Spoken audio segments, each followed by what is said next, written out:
Hello, everyone. Aslema. Today, we're going to have Dali Shaben. He's going to present LinkedIn profile tips, what to do, what not to do, how to have an interesting profile, and how to present yourself on the professional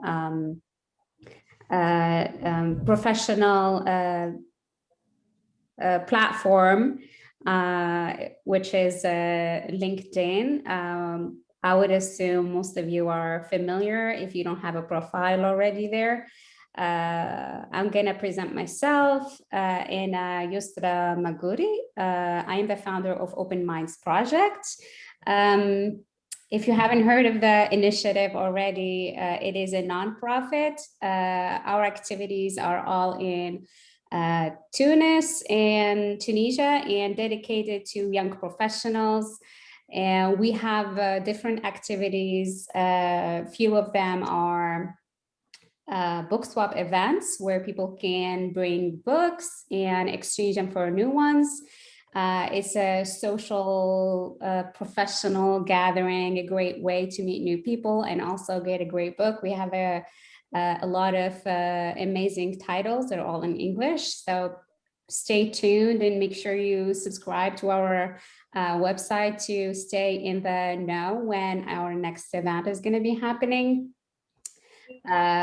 Also, we do mentoring one-on-one. We do events like the one we're having today. So a lot of activities dedicated to you in Tunisia, as well as Tunisians abroad who are interested in either giving back through these sessions or mentoring, or also interested in career advice or mentoring as well. Today, we're going to have Dali Shaben walk us through his presentation, and we're going to open it for Q&A at the end. Please feel free to share all of your questions in the chat box, and I think it is a good time to get started. Go ahead, Dali, if you can start by giving us an intro about you. All right, good. So I'm guessing everyone is comfortable with English. That's why we're running this in English, right? In case anyone has obviously a need to have an answer in French or even in Tunsi later on, please let me know once you ask your question. So quick introduction. I did most of my life in Tunisia, at least until now, I would say. So I'm 36, but I spent quite a good time in Tunisia. I studied in Tunisia, public schools only, primary, college, lycée, university, all of that. So I did HEC. I did the HEC in Carthage. I started mostly in business advisory, like most people coming from these universities.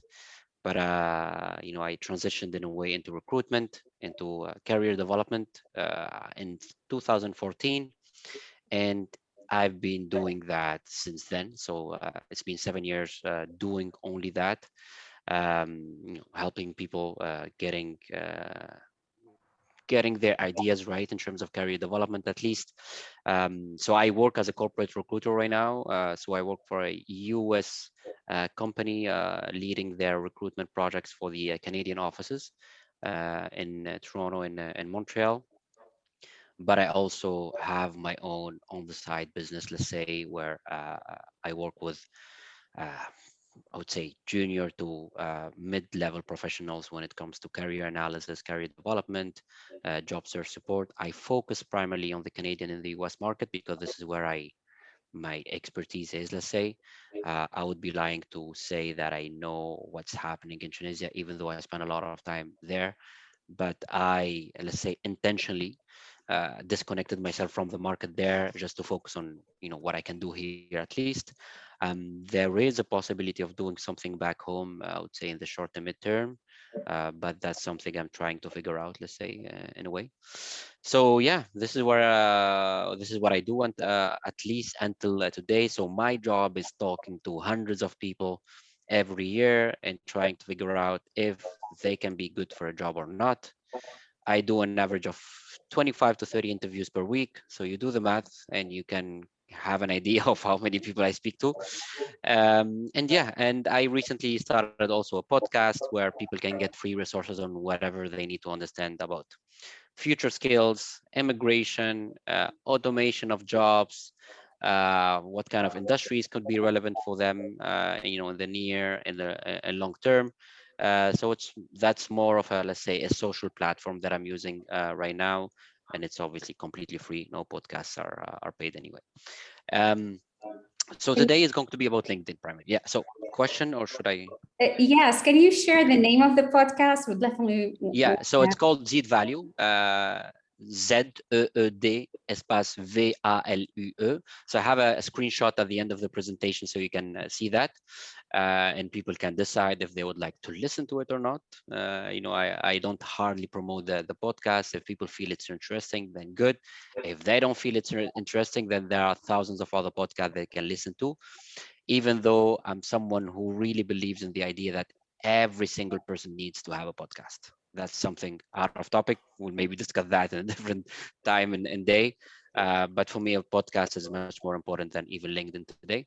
But I do most of my business on LinkedIn because this is where I feel comfortable the most. Sounds great. I'll definitely take that first step. From you. I think we're ready to go through Yeah. the presentation. Yeah. I'll go ahead and pull that up. Yeah.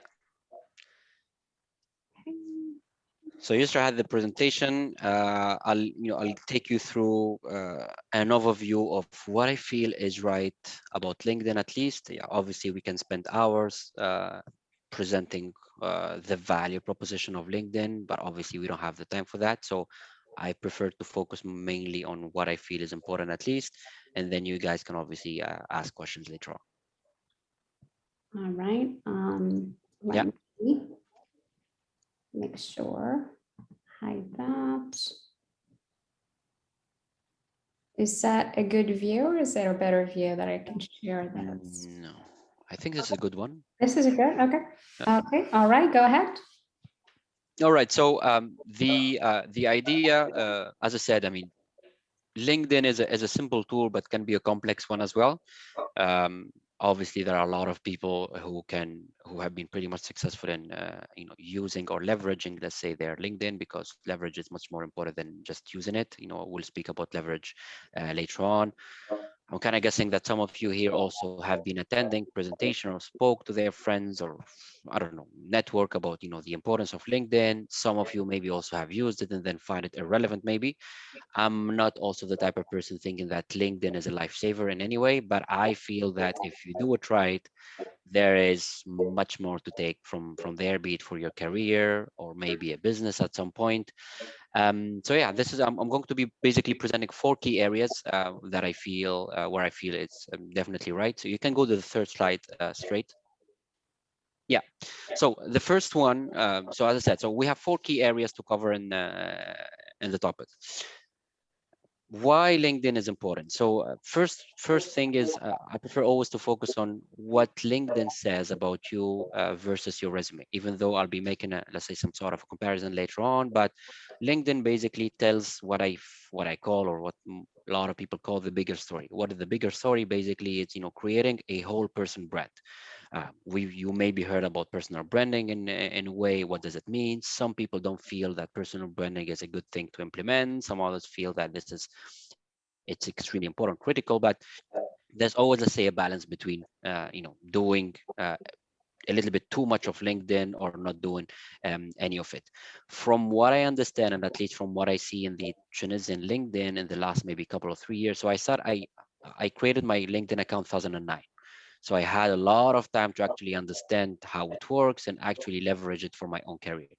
But what I've seen also in the last 2 or 3 years, maybe in Tunisia, that I feel, and again, this is my own perception, maybe it's, it's not the right one, that people are increasingly using LinkedIn in the right way. At least back home, it feels like people, they understand that the limits of the platform, what should I be saying there, what I shouldn't be saying there as well, what is going to be really important. I feel that more communities are kind of being built on LinkedIn in Tunisia, and that could be also pretty much important. So if you can go to the fourth slide, I'll be explaining this. Okay. So why it's important to use LinkedIn, and LinkedIn is basically telling the bigger story about yourself. So some of you also have heard about storytelling. You know what's storytelling, and it's not also something you can master in a day or two. It's mostly something that that allows you to tell your story in a way that it becomes, let's say, relevant to your target audience. So when you have two different type of people just telling you whatsoever they have to tell, and another group of people who would be able to tell a story, making it relevant to you, making it useful, making it inspiring, let's say relatable, any of it. So what you can do basically while creating that. So let me just do my presentation here. I can, yes. Okay. So what you can do is basically, highlight your brand by first understanding your understanding of and your experience with your market. So LinkedIn is free, mostly free, I would say, and it's giving you a space where you can actually tell the world, which is basically your first level network, second level, third level network, of what is your experience specifically, and what is your understanding, for example, about a specific niche or market. I'm not speaking about the type of information you put in your LinkedIn to actually build your profile, but it goes really beyond that in terms of the type of information you are sharing, type of stories you are telling, the type of maybe let's say debates you're getting into on LinkedIn.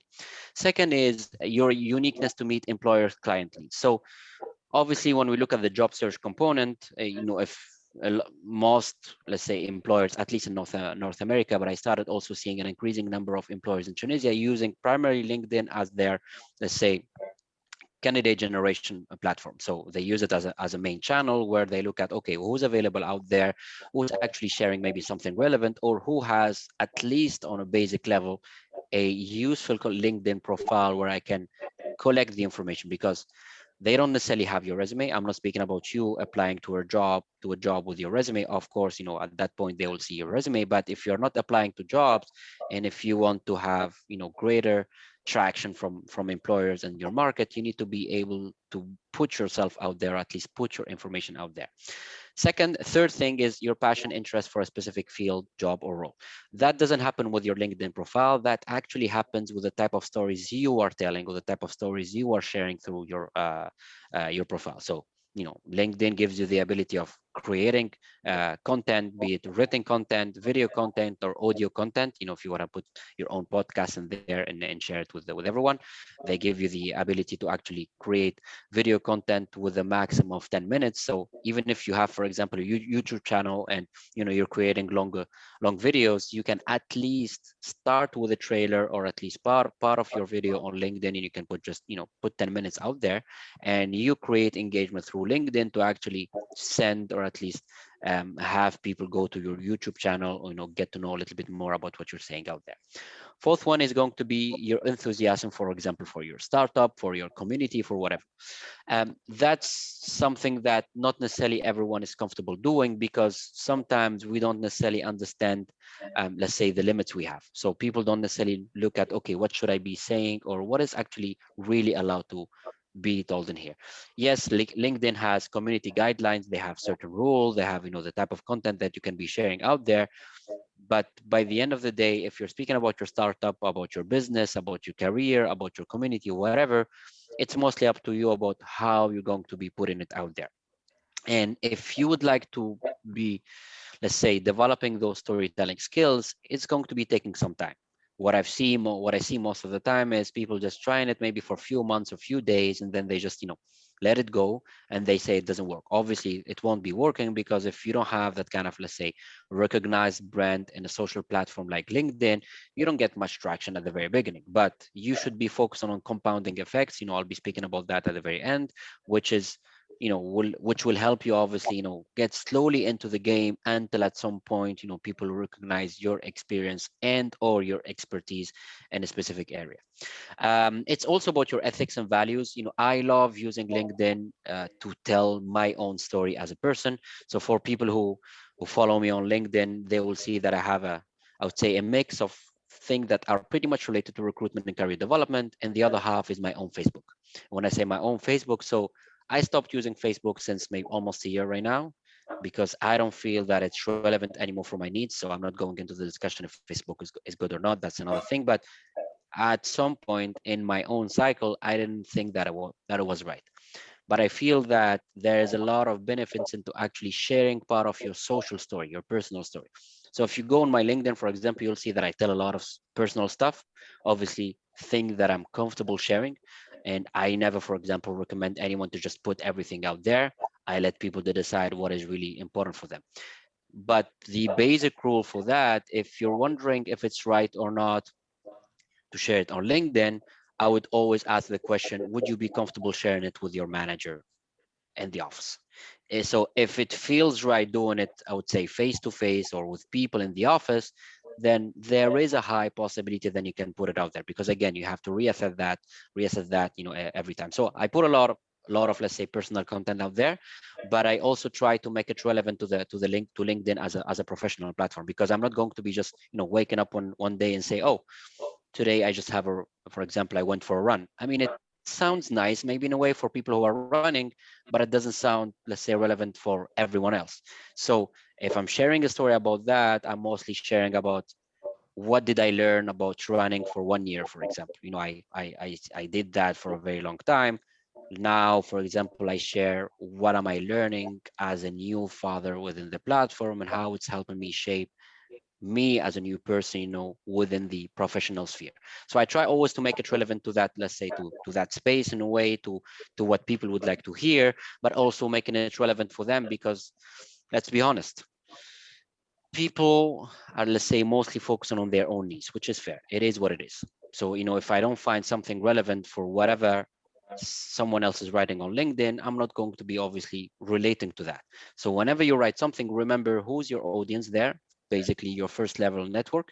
And then from there, you also need to keep into consideration that if you're keeping, the content you're creating as public, 100% of the content I create on LinkedIn is public, meaning that I don't put any limitation on it and I don't just choose my own network to see it.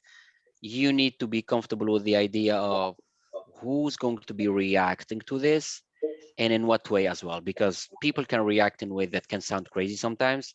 I understand that it can be scary, but to actually understand that, you have to get your feet wet in a way. Getting your feet wet is basically trying multiple times until you say, all right, this is for me or not, or these are the type of, let's say, this is the type of content people would like to see here. And this is obviously so because there's also, the some sort of a mistake people make, that they think that LinkedIn is for recruiters. I do have a lot of things to do with LinkedIn as a recruiter, but I feel that obviously it's a platform for anyone, for graphic designers, for social media strategists, for salespeople, for even people in the medical, for example, domain, because they share with, let's say, their peers about whatever they have researched, whatever. So maybe we didn't get there yet, let's say, in the Tunisian market, but if I look at the let's say the North American one, I feel that almost all type of jobs are being represented, at least white collar jobs.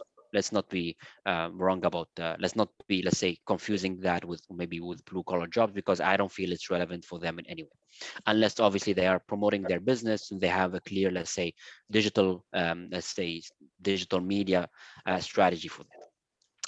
Second thing is, so the second block is going to be, how LinkedIn is a little bit less specific than your resume. So when you apply for a job, um, you are not necessarily, let's say, you're getting a specific information for an employer. I understand that still, still many people do not, let's say, adjust a resume or a CV specifically for a specific job, but that's what you should be doing. Yeah, what you should be doing is making sure that, whenever you're applying for a job, it's kind of specific to that job. But LinkedIn is pretty much different. So LinkedIn is really that space that covers everything. So I'll give you a quick example. So I started my career in business advisory, which is not very different from recruitment, but it's actually a different, let's say, domain. It's something else. It's a different type of job. It requires different type of skills. So anything that is not recruitment related today, I never put it on my resume. So what I do is, like, at the end of my resume, I have my link again as a reminder saying all the positions that I had from 2009, 2014 can be found on LinkedIn. So people can go to LinkedIn and get that type of information about that, because I'm not interested in selling that anymore. And I'm not interested in selling that, but it's also part of my story, part of my background, part of my what I've done before. So I want to keep it there. So if you can go to the other slide, you'll see, yes, here. So we said that LinkedIn is less specific and your resume is very specific. So the key differences are that your LinkedIn actually increases your visibility to get noticed. When we say get noticed, so you get noticed by recruiters and hiring managers. Hiring managers, let's not forget about that. They are not recruiters, and it's completely a different type of job and a different type of person. And a hiring manager, just give you an example. So if someone is hiring a financial analyst in their team and they're the director of finance, for example, for that company or organization, they are the hiring manager for that role. So basically, they are the ones making a decision who's the financial analyst I'm going to be hiring for this role. And the recruiter is going to be the person supporting and advising the hiring manager throughout the process. So what LinkedIn does, they give you exposure and it gives you, let's say, greater visibility when it comes to being noticed with these people. And as we said, your resume is primarily used to apply for jobs. I'll tell you something, I always have a resume ready, but I hardly use it. I never use it unless someone asks for it. So I don't go applying for jobs, even if I'm not interested in one, because that's actually, that puts you in a position where you're not necessarily going to be leading the negotiation later on. So I have my resume, I make it specific, yes, whenever someone asks for it, but I don't use it to apply for jobs. I'm not telling you that you don't have to apply for jobs, but obviously your resume has a very specific function, or let's say purpose, where your LinkedIn does something else.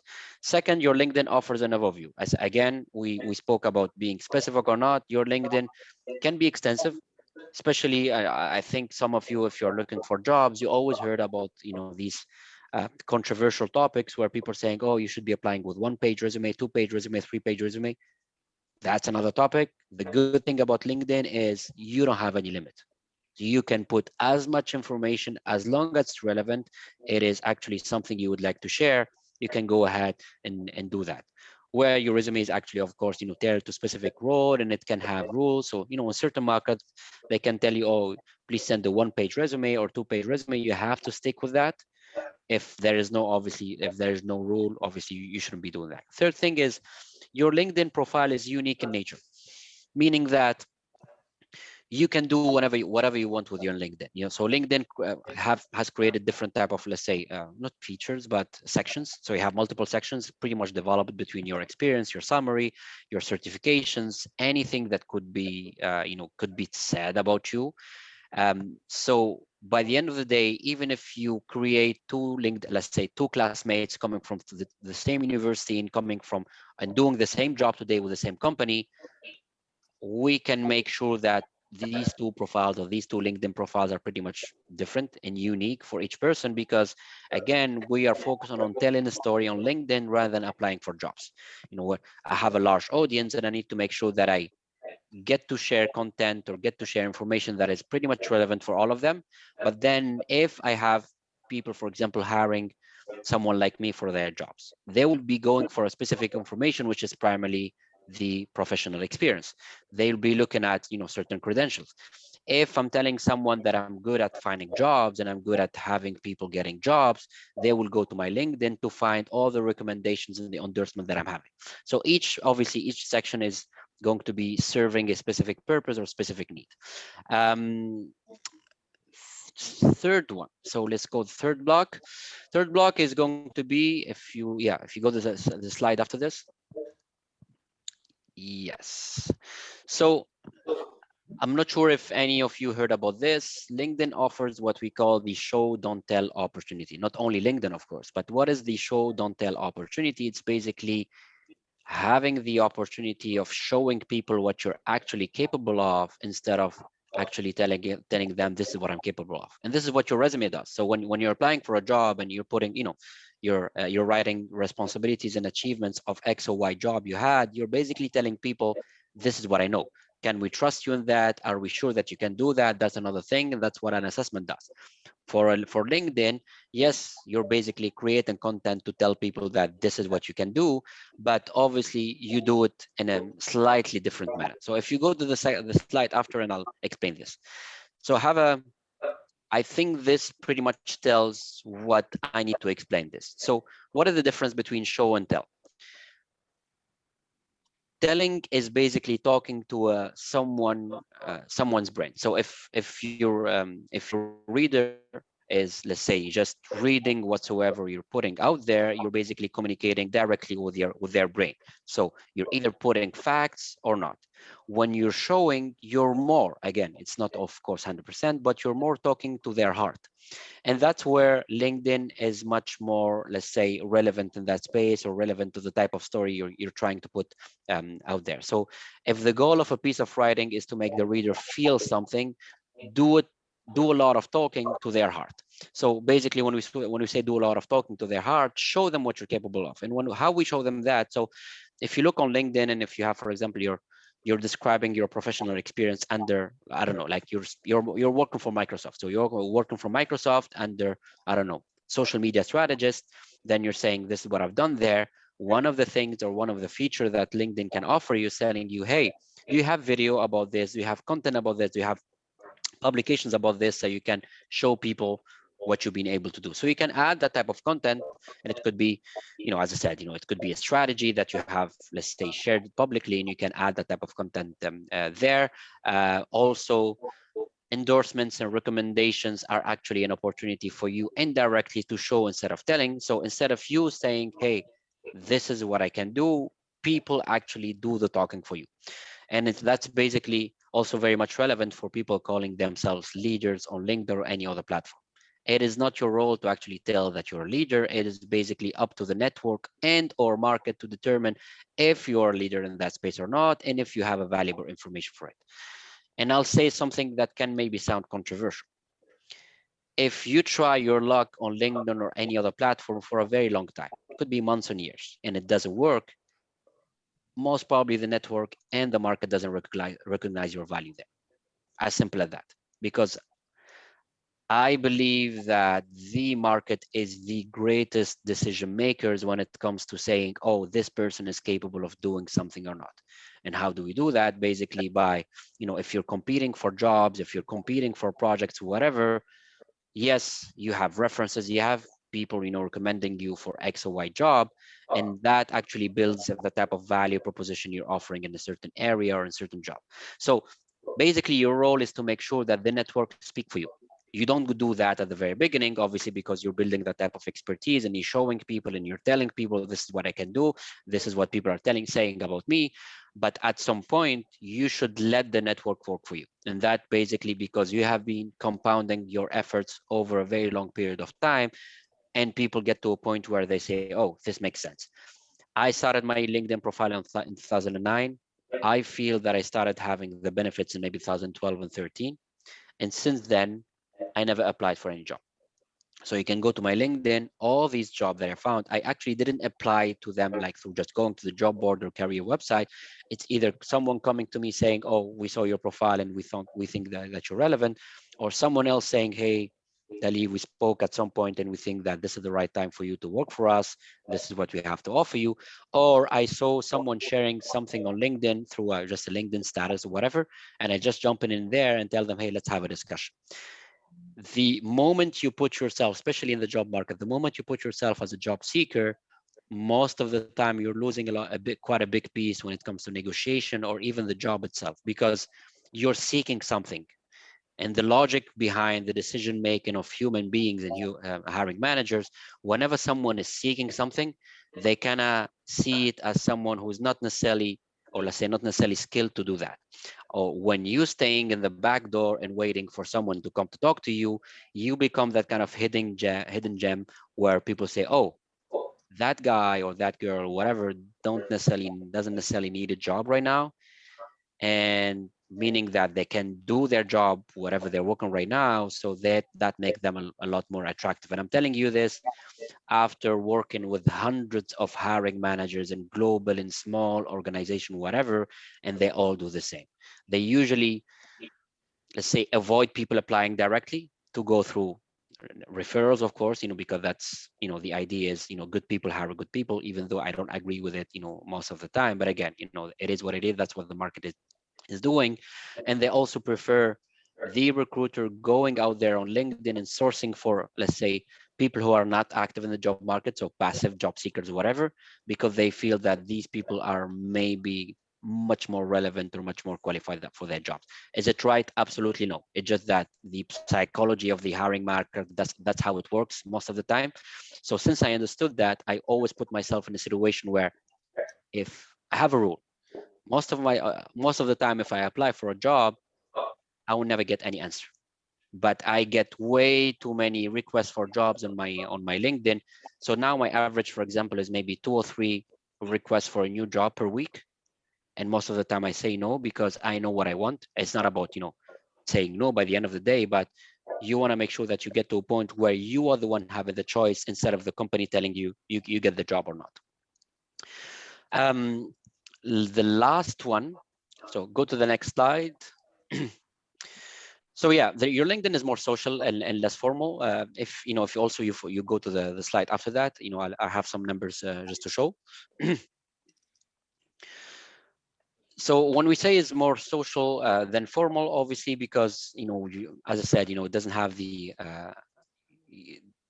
doesn't work like a resume, but obviously, this is a place where you can build your own brand. And when I say a brand, you decide what type of brand you would like to build out there. So if people coming to, for example, to your LinkedIn, you want to make sure, or you prefer them to stay on your LinkedIn rather than trying to figure out information about you on Facebook and Instagram. Why? Unless you have a professional Instagram or professional Facebook, you would want to have people look at your personal stuff. And I can tell you with no hesitation that I've seen many hiring managers trying to Google people and see if they have something wrong in their Facebook and Instagram. So that's a privacy issue. Obviously, people can deal with that in a different way. But the reason why I create a very strong LinkedIn profile is making sure that if people come to my LinkedIn, they stay on my LinkedIn. They don't need to seek other information, in any other platform, even though all my personal, let's say, digital platforms are private, meaning that no one can get in. But still, I want to make sure that I don't want them to think about something else. Just stay on my LinkedIn. You have all the information out there. Obviously, it's a great place for networking. It's almost like giving your business card to 100 of businesses without actually having to knock on doors every day or go to, let's say, forums or career days. I hate business cards, and I hate networking on, let's say, large events, because I feel that most people come there because they're kind of obliged and someone told them that they have to network. So they prepare their business cards or they prepare their resumes, and they start just distributing them right and left. I think if you have a strong digital footprint like LinkedIn, you don't need to be doing that. And plus, you just can connect with whomever you want if they accept, of course.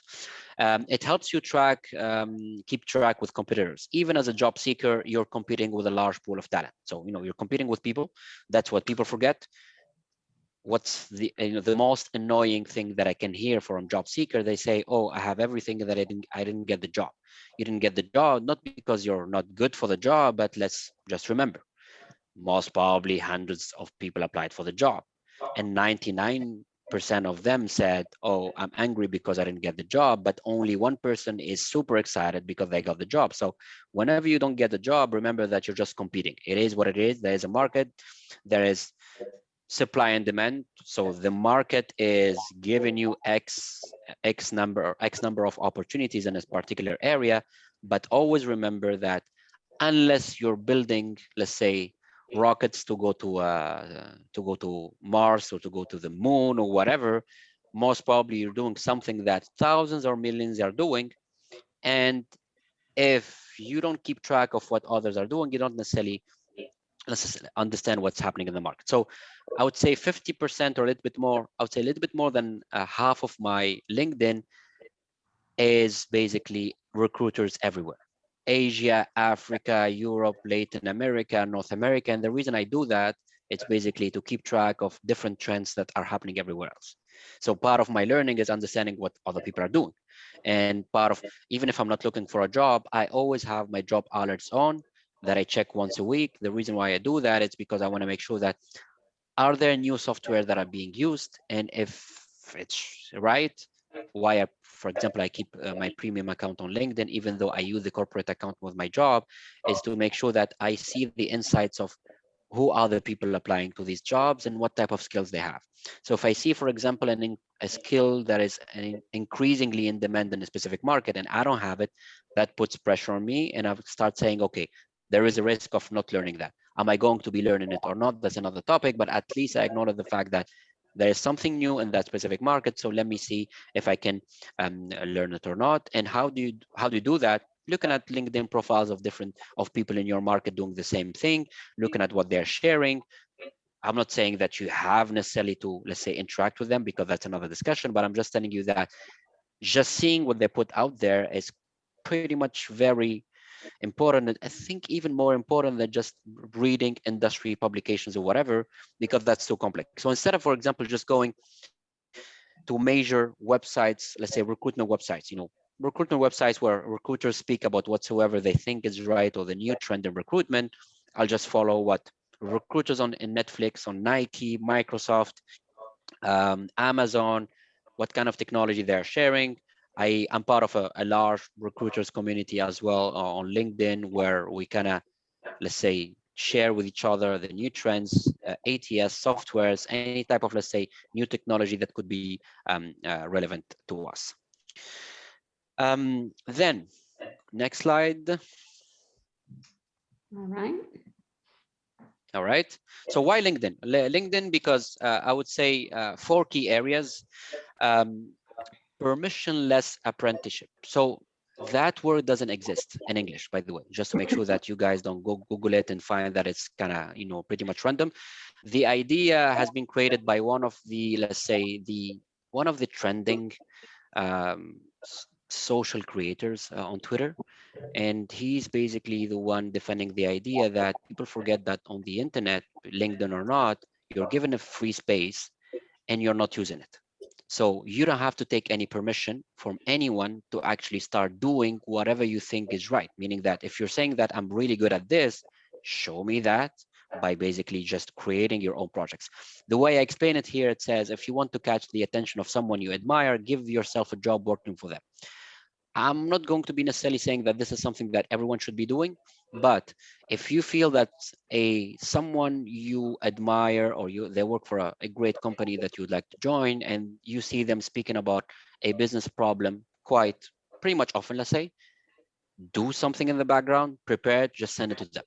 I've did it a couple of times and it initiated really great conversations. I'm not telling you that you have to do it, because I don't want people to get angry if someone don't answer them for doing that, but I'm telling you that basically on LinkedIn or any other platform, you don't need permission. You don't need the government to actually tell you, oh, you're allowed to write this today. So just create, and the compounding effect will come at some point.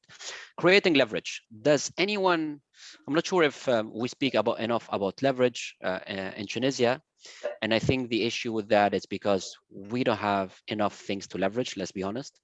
Meaning that, especially when it comes to the internet, I feel, and I think most of you understand and see that, we have a limited internet back home. When I say limited back, I'm not speaking about the speed of internet, but basically using the internet as it is, not Facebook, using different platforms, being able to pay for whatever I would like to pay, being able to just go out there and contribute to communities. And even if it costs $1 a month, $1 a month, we cannot do that most of the time, even though they have been improving it in a way with carte technologique or whatever. I don't think it works most of the time, or it works for a large group of people, but it's there, it's happening. So what's leverage basically? Leverage has been as a concept that has been created, not created, let's say used initially in the finance sector, the banking sector, meaning that, so banks give loans, business loans, house loans, car loans, whatever. You basically leverage the fact that you're stable financially, and you go to the bank telling them, I'm stable, I don't have any financial issues, please give me, I don't know, 30,000 dinars, 100,000 dinars, or let's say pay for this house loan because I can pay you back. Leverage at that, basically, making sure that you use an opportunity where you don't have that money, but someone is going to be giving you the money to create something else, be it a house, be it a business, whatever. Leverage is becoming very important on the internet today, meaning that leveraging the fact that internet is free. Yes, there are a lot of things that you have to pay for, but just getting something free out there is pretty much what you need. And out of all the free stuff you have out there, you can actually just create whatever you want. Digital footprint for a lot of people who don't have websites or anything that is professional, so you don't need to go crazy about it. Instead of just creating a personal website, just starting by creating LinkedIn, that gives you kind of a nice exposure. And if it works after quite some time, after maybe a few years, you can maybe have your own and personal website. Positioning, so position is much more related to, let's say, the compounding effect of any social platform. And if no one understands that, please ask me a question now once we're done here. So what is compounding? So basically giving time to time, almost. So giving time to time to actually create something bigger or get something bigger. Compounding is also used a lot in investment. So people, let's say, slowly build their investment position so it can go exponential at some point. So you slowly build that dollar cost average, which is basically contributing every month, investing every month, until you get to a point where you get way much larger return than what you actually thought about. And that's it pretty much. So if you go to the last slide, you'll see the name of the podcast and my LinkedIn. On LinkedIn, you can find me on Dali Shaban. You can follow me there. It's pretty much easy because my account is public. So if you just follow, you can read anything I post out there. I don't have anything private on my LinkedIn, literally nothing. You can also use my LinkedIn as a case practice. I'm not going to be saying best case practice, but just as a case practice, because my LinkedIn is pretty much used extensively. So I use really all the features, be the summary, the professional experience, recommendations, endorsements. I encourage you to go to the, let's say, to the content part and see different type of content that I share there, be it for my job, for my business, for myself. And the podcast is Zeed Value. So Zeed is, as you all know, is ad in Bitunsi. So we thought, I started this with a friend. We thought that why don't we have something that is, let's say, we can relate to ala Tunis. And we thought that let's make the word Zeed a little bit more international. Maybe it will get that kind of exposure at some point. So yeah, you can listen to it on Spotify, Google Podcasts, and Anchor. And if you feel an episode is not interesting for you, you can, of course, just shut it down. Thank you, Daddy, for this presentation, all this insightful and very useful tips. Please, if you got any question, drop it in the chat box. So you can even ask questions that are not necessarily, let's say, described during the presentation. So if you feel something that was not said and you still have a question about that, please feel free to do so. Yeah. I really like the tips of show and don't tell in order to get more to create more personalized and in way of storytelling about ourselves and our experience and get that in a professional way to present it to the world. I got a question from perspective of a student. So yeah. As a student, what is the perfect time to create a LinkedIn profile and how 18. to build that 18? Literally. Because the reason why I'm saying this, because I don't know how many people are still at the very early stages of their, let's say, student life or career, because your career start even before becoming a student. But again, that's another topic. Let's not get there. If you have the opportunity of starting today, just do it. As simple as that. If I have to go back in time, I'll start using LinkedIn even more before that. But I would say I didn't maybe necessarily have that kind of opportunity, because in 2009, even Facebook had maybe a couple of years in Tunisia, was still kind of weak. So let's say social platforms were not really that present as we compare to now, even more on LinkedIn. And I started using LinkedIn honestly by just luck. Someone told me that there's something out there to look for jobs, and I was interested in jobs that are abroad. So I started using it. So why I'm saying that it's very important to start even at the age of 18. It's because first, you need to be exploring what's out there, market dynamics, industries, what's really, I mean, you cannot decide what's really important for you if you don't get exposure to the information. So first, just get exposure to the information, and then you'll start filtering throughout the time. When I say filtering, you don't need to filter that on just after 1 year.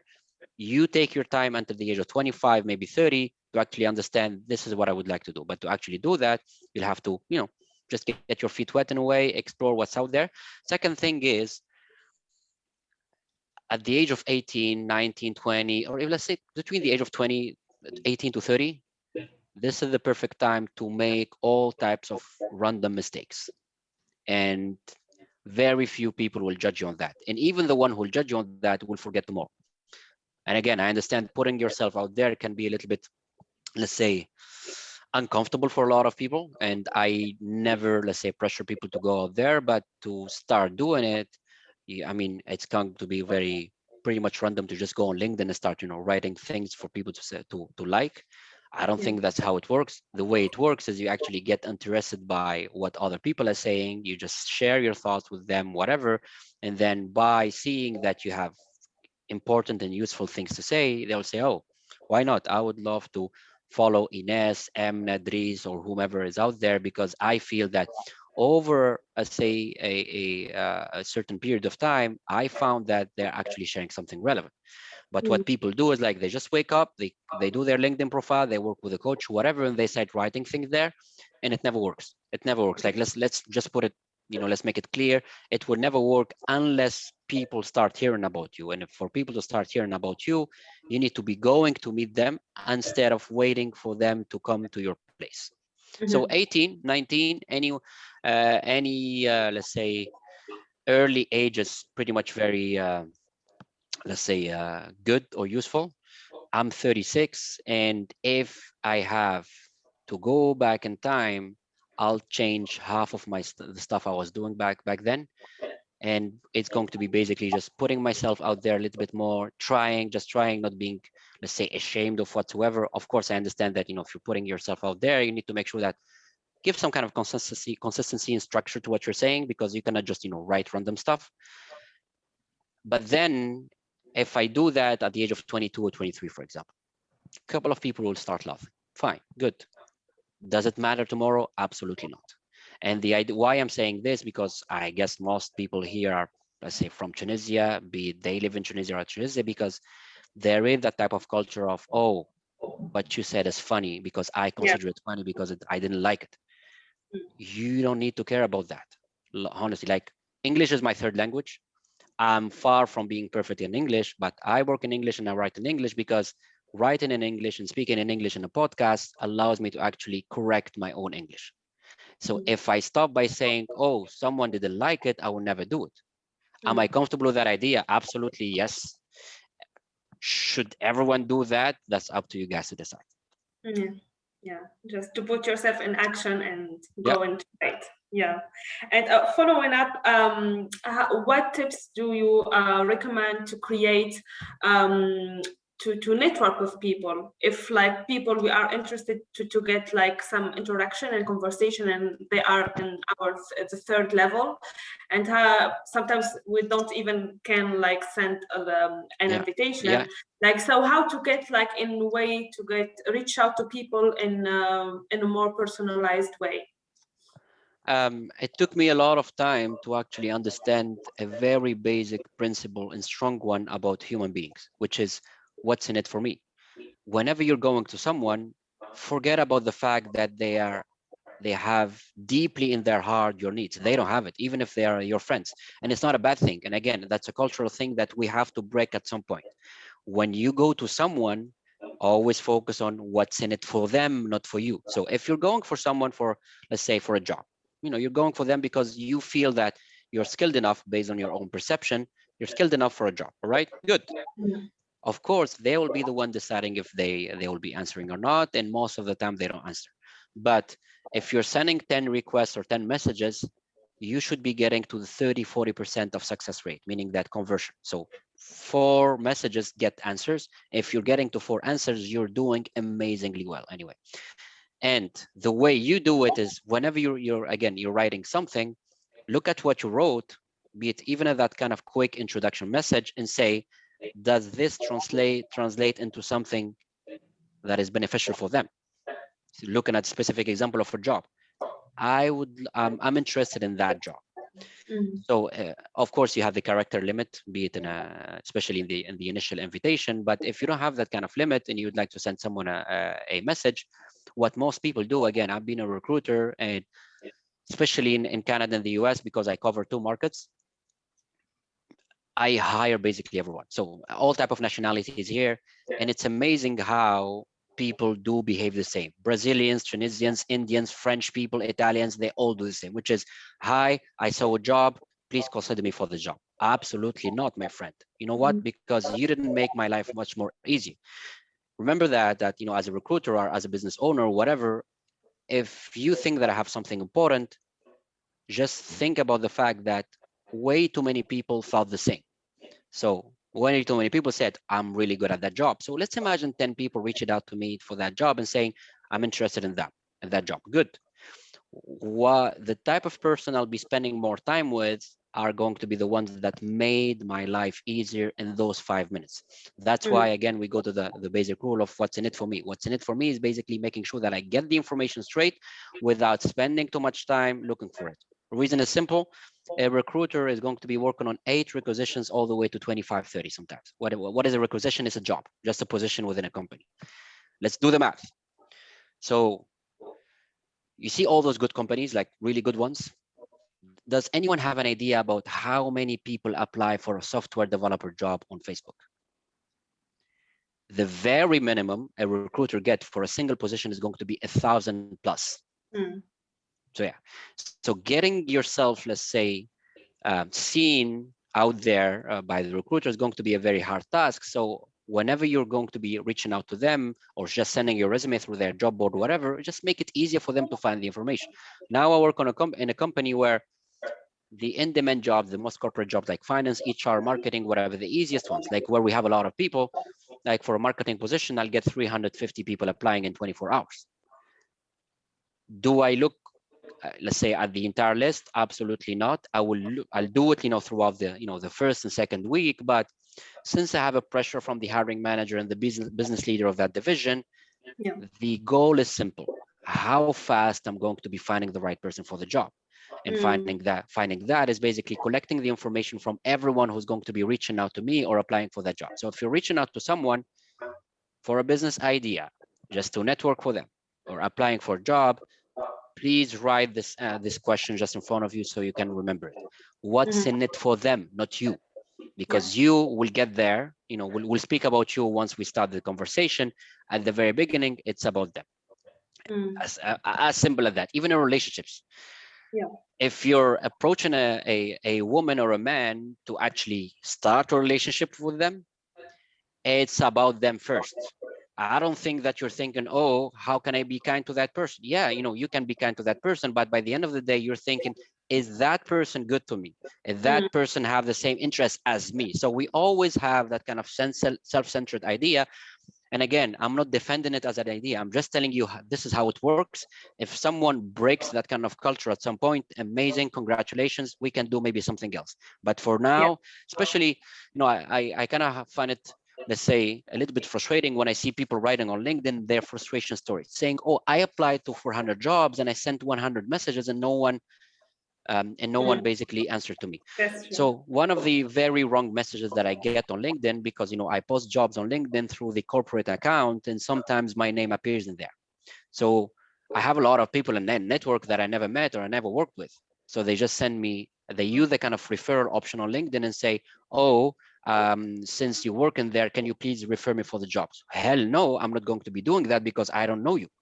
But people think that it's just about them. They have a resume and they see me as a first level network connection, and then they can do that. So the moment you start understanding that everything that you're asking for is going to be making sure that what's in it for the other person, your life is going to be getting easier. You're getting much more chances to get a job, and you'll get whatever job you need at some point. So just turn the table the other way around.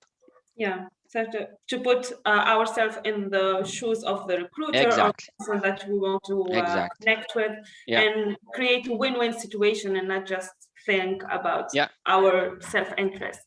Yeah. Absolutely. So I'm going through, I will go through the questions.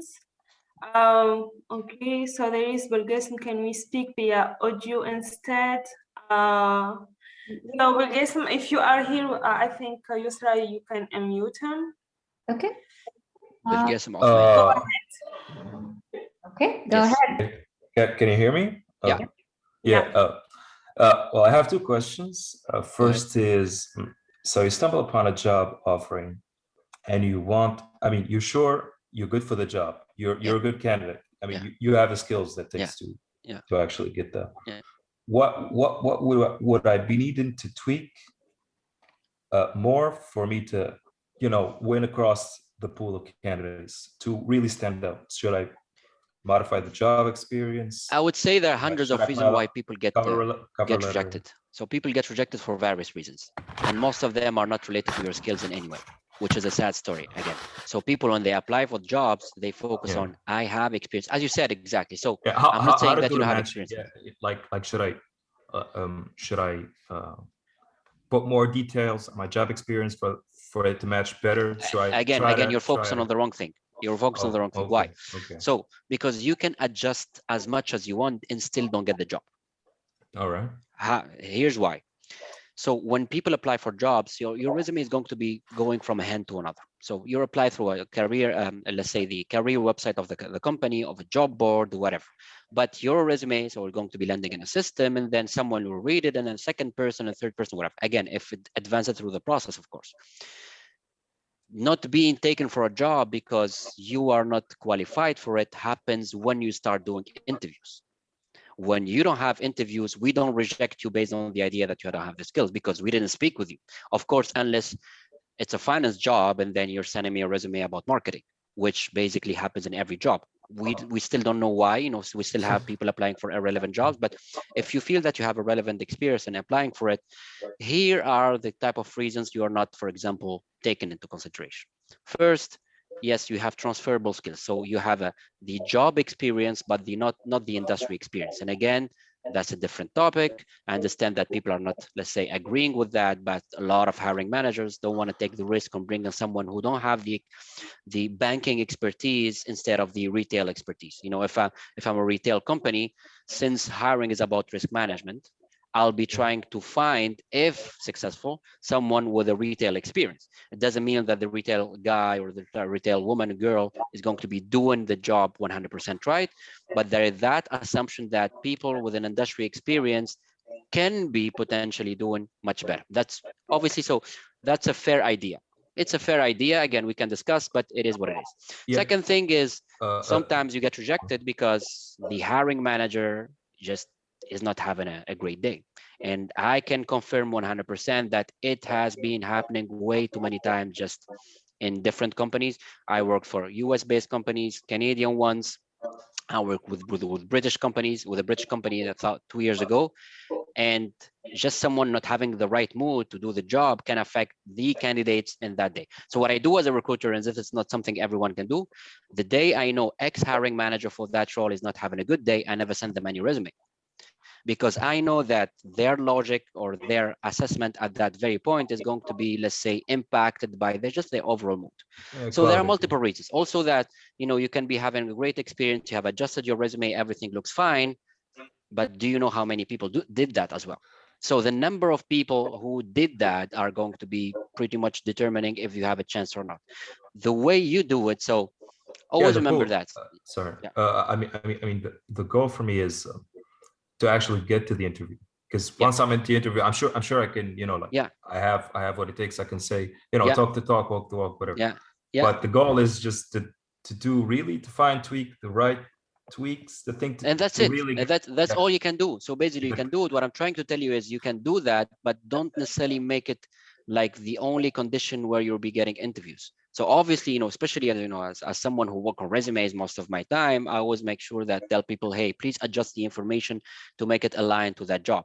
That's something you can control. What I'm telling you is that once you did that, Most of the time, it's going to be about your outreach skills. So if you spoke to someone in that company, if you have been referred or whatever. For example, one of the main sources of hiring in North America right now, the top one is referrals. Referrals, which we call in Tunisia ma'arif, but referral is pretty much of a legal system here where people get actually paid to do it.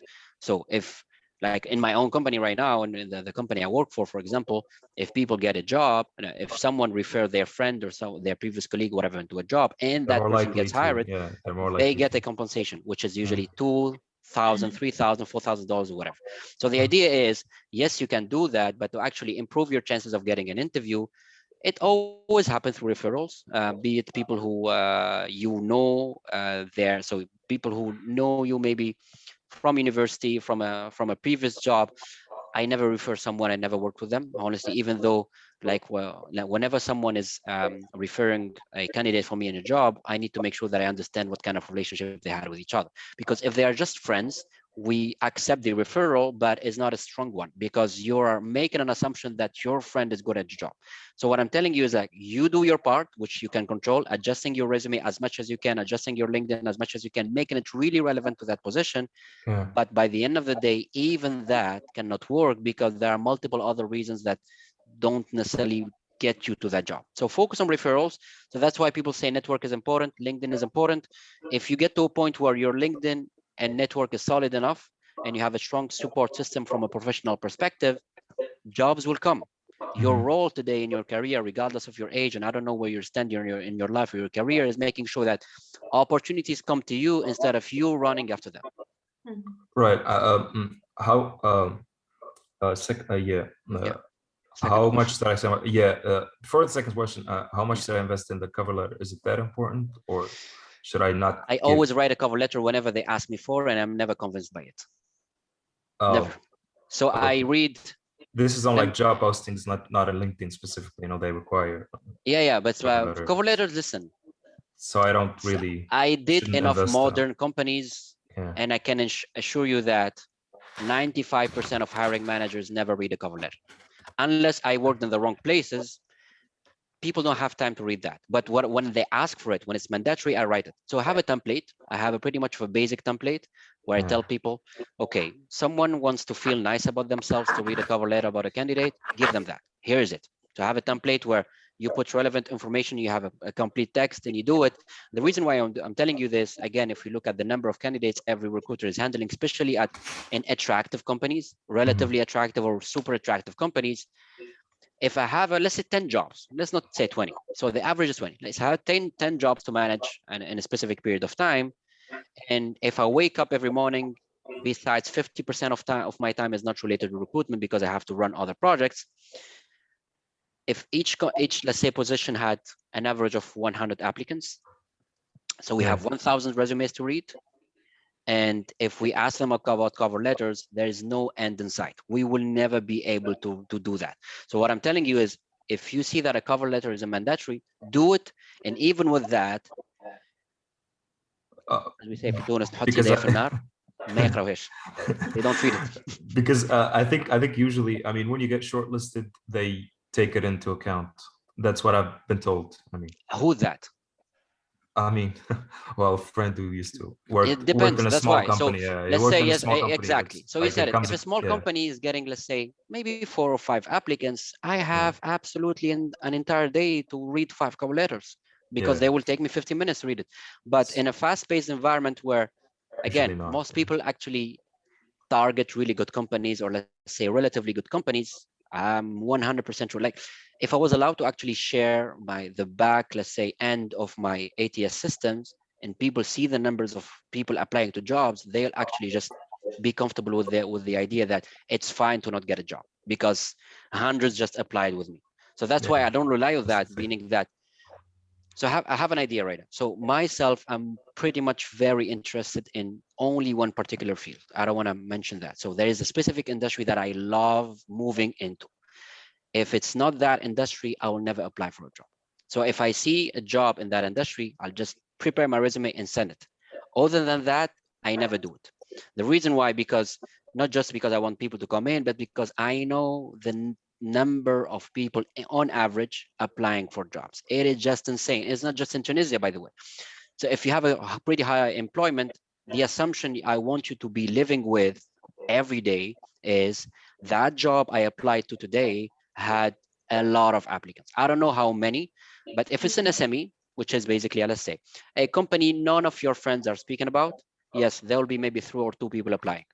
If a company is pretty much known, especially consumer companies. So, you know, consumer companies are, let's say, Orido, Orange, je sais, يعني, any, let's say, recognized consumer brand in your market, speaking about Tunisia. Any job in Orido, even though, let's say, tomorrow morning, all your friends and all your neighborhoods are saying, I don't want to work for Orido. I can guarantee 100% that there is an entire neighborhood who applied for that job in Orido. So I'm telling you that what I'm telling you is anything that based on your own experience sound like interesting, remember that X number of people like you said it's interesting. And Y number of people said, oh, I'm going to be applying, and Z number of people actually sent their resume. So the goal is do not put pressure on yourself, do not hate the process, and do not go on LinkedIn sharing your frustration about the number of jobs you applied for, because that doesn't sound good, that doesn't look good, that doesn't, let's say, that doesn't take you anywhere positive. I'd love to tell people to not do it on LinkedIn by commenting on these let's say that content, but I don't do it because I know that people get offended by hearing that. Yeah, I mean, the faster you skip to the acceptance stages, the better. Last question is, this is LinkedIn specific about quiz. You know those quiz. This is when about like software skills that you have. You have like certain few quizzes you have to fill out for. You have a badge at the end. Listen, I mean, it's pretty much of a new feature. Yeah, no, it's a new feature, and I'm pretty sure that LinkedIn will delete that feature very soon. Really? So the LinkedIn, I've been using LinkedIn for 12 years, and the number of features that got taken out of the platform are way more than what you see right now. And it's pretty much simple. It's a platform that pretty much, you know, tests different things and they see if it works or not. That thing they did about the skills is not relevant in any way because we don't read the skills. One of the things that I read, let's say, about LinkedIn, if I'm trying to see a specific information on LinkedIn about a candidate, most of the time it's just going to be comparing their resume on LinkedIn, because some people do not have, let's say, are sometimes not smart enough just to make sure that things are relevant, are pretty much the same. So they have the same dates, the same jobs and everything. And unless you work on a content creation job, I'm not going to be going to on LinkedIn to see if you're creating something good or not. You know, I don't hire software developers based on what they share on their LinkedIn, because that's not relevant to me. Yeah, you know, if you're someone on social media, that content is good. The content I put in out there, I can tell you, I put a lot of content and it doesn't, let's say, the goal of that is not making sure people come and see, oh, I want to hire that guy because he wrote something nice. No, I'm putting that to actually build my positioning in that market so people remember, or let's say have a top of mind about me, which is Dali speaks about this. That's it. I want people to assess my skills when I go on interviews or when I go and meet them on specific projects, whatever, that's another thing. But I do not focus on that. And I've been working with a lot of recruiters, honestly, and a lot of colleagues, different, let's say, type of experiences. And we don't go on LinkedIn to see, or to, let's say, to decide if you're good or not based on what you shared, but we go on LinkedIn to see if it's relevant or not. And also, someone who doesn't have a LinkedIn makes it a little bit confusing for us. Okay. So that's something also to avoid. Not having a LinkedIn is way worse than just, you know, having a basic one. Yeah, thanks. That answers all my questions. Thank you. Thank you. I have a follow-up, Dali. Yeah. I know all what you're saying is just making 100% sense to me. Like I am at a point where I'm getting 2-3 job offers in my inbox that I don't I'm not really interested in. But I find it very difficult to give that advice to someone really in needing a job and they're starting. So what, from my experience, I land. Voice is off. Yeah. Yusra, you are on mute. No, not mute, but the voice just went off.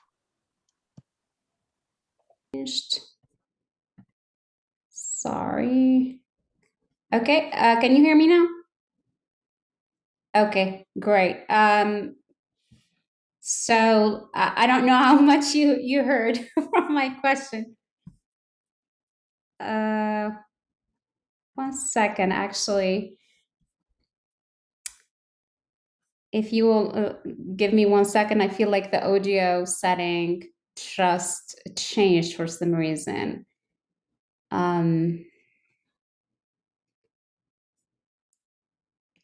Yeah, sorry.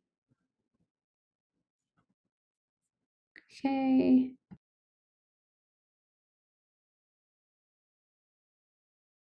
Just the title of the job profession, please put details. Just put details. You know, there's no limit there.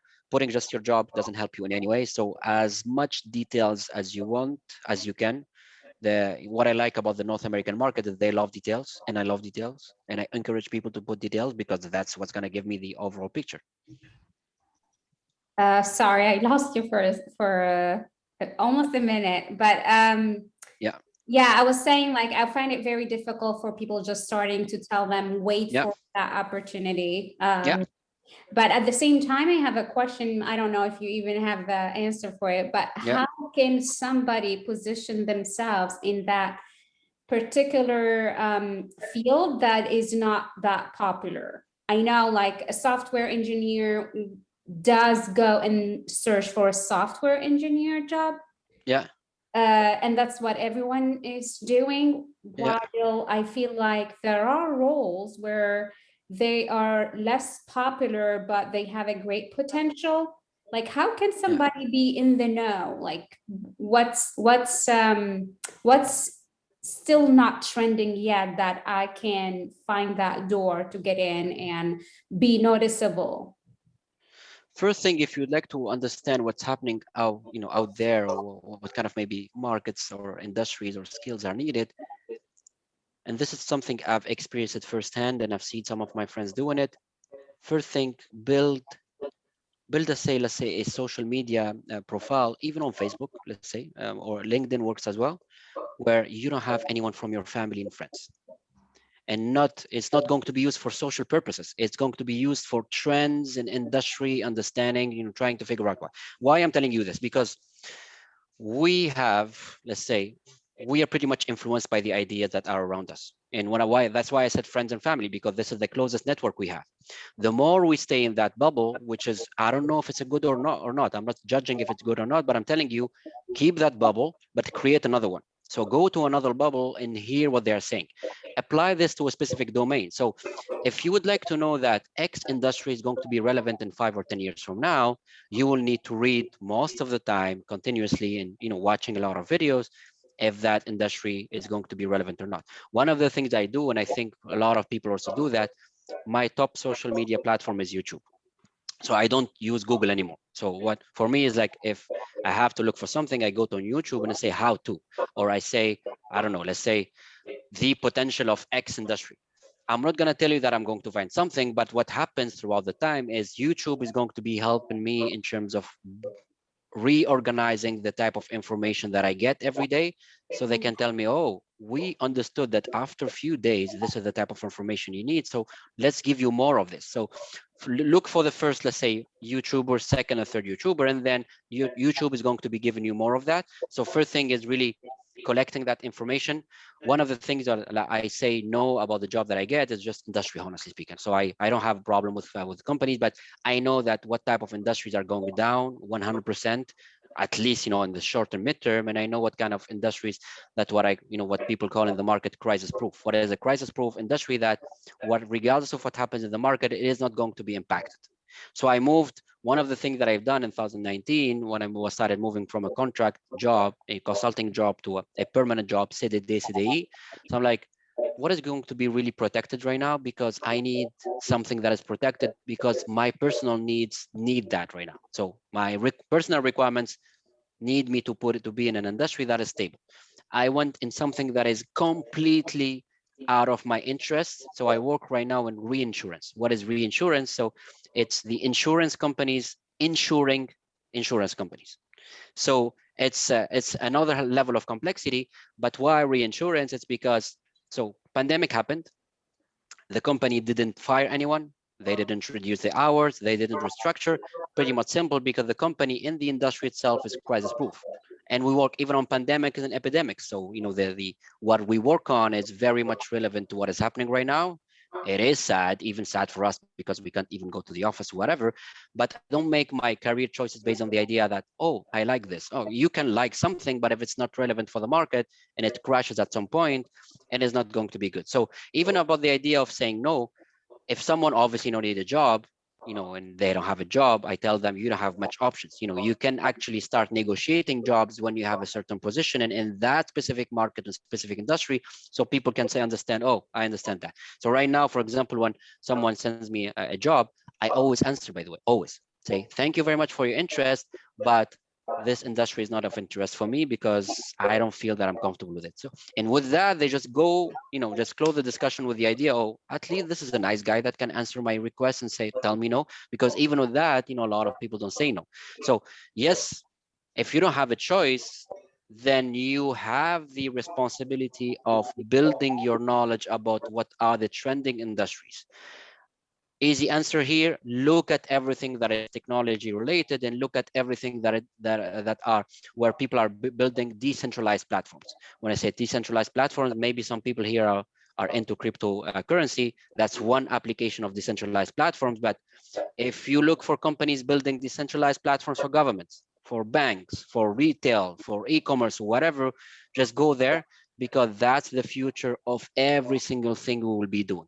But if you'll go into manufacturing, and if you go into the aviation sector, you're pretty much putting yourself into risk. I'm not saying that you're going to be losing your job tomorrow, but if another thing that is similar to pandemic happens, obviously your job will be lost starting from day one.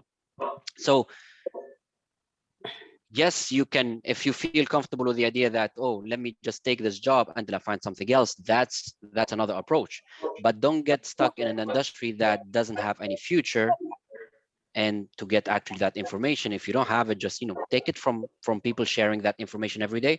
And I can guarantee you that there are people shouting on the internet saying this industry is dead, that industry is dead. So just find that kind of information. I think most of you here, or I think 100% here, are pretty much smart enough and tech savvy enough to look for information on social media. I don't want you to go on Google. YouTube is your friend, and Twitter is your friend as well. If some of you are using Twitter for that purpose, why not? Yeah. Thank you, Dali, for the answer. We have two more couple questions from Hannah. Yeah. She said, is it more important to connect to many people, especially recruiters, to enlarge your visibility, or to just focus on developing your own profile? I mean, is it LinkedIn system similar to Facebook system? To get visibility, you need to be creating content, or let's say interacting with content. That's the first rule. So if you're shy about creating content, go to interact with content. So at least when people see you interacting with their content, and when you send them an invitation, at some point they will accept it. Why I shouldn't be accept? I don't accept invitations from people if what is relevant. Is it relevant for me? I mean, I'm not there to actually add more people. So that's why I have the follow button put in priority in my LinkedIn instead of the add Dali, because my content is public. So if you follow me, basically you get everything there, and my messages are open. So what I always tell people is making sure that be out there a little bit, so you can increase your chances of being accepted. It's just it's a social system, it's a social platform. There is a certain hierarchy at the beginning. You have to just create some space for yourself, and get to a position where, okay, I'm a first level, then you become second level, third level, whatever. But start doing that. But if you do the Facebook system that most people do is, we just add people because Facebook saying, oh, we think that you know this person because we have X number of friends in common.